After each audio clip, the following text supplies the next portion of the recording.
Hello guys, this is Mike from McProgramming.org. This is going to be my last video for tonight. I'm going to talk about a for loop. This is pretty much interchangeable with a while loop. I kind of like using for loops over while loops, but it's really a preference. Have all the same ingredients of how they work. Pretty much what it is a, say, I'm going to just start typing and talking. For, and you're going to initialize a value. Let's just say int. Usually people say I equals 0 or whatever they want to equal, and I kind of stands for index, and I is just a shorter, lazier way of writing it, but I'll write index just for the essence to sink in of how it really works. And we're going to use a semicolon there, and then we're going to use the if statement pretty much, and without writing if, but we're going to say index is less than 10, and another semicolon, and then what we do to index. If we just print it out, and for the for loop you need opening and closing brackets, and we're going to print out system.out print line. Just make sure this is working right. Let's just say index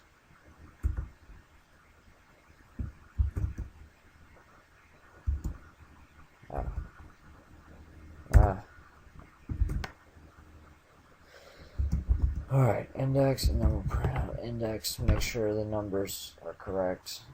If we did this, it would be an infinite loop because there's no stopping point.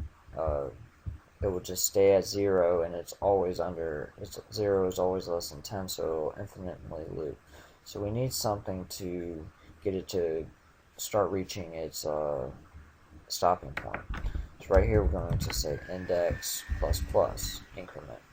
So like a while loop, the while loop would have, an equivalent while loop would say, it would probably declare the index above it, saying 0, and it would say while index is less than 10, we would, I'm just going to copy and paste,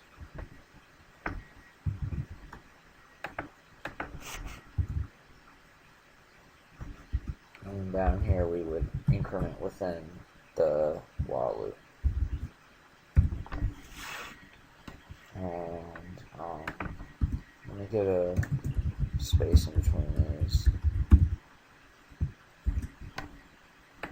Show you that you're going to get the same exact input, or output, I'm sorry.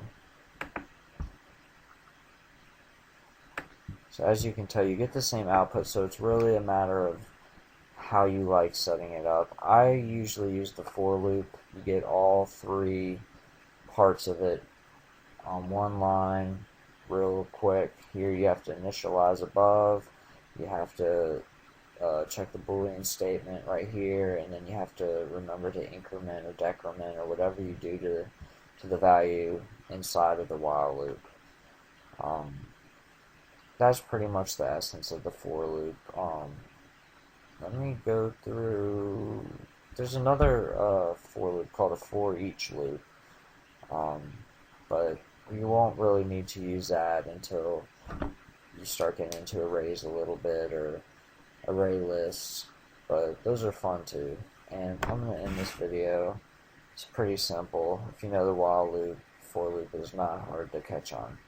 So please subscribe to my videos, McProgramming, on YouTube, and visit my website, McProgramming.org, and leave comments below and let me know how I can make these more beneficial, or if there's any questions or anything. I'm more than willing to help you. So y'all have a good night. If you're watching this at night, it's about 2 in the morning here. So y'all have a good one, and hope to hear from you soon.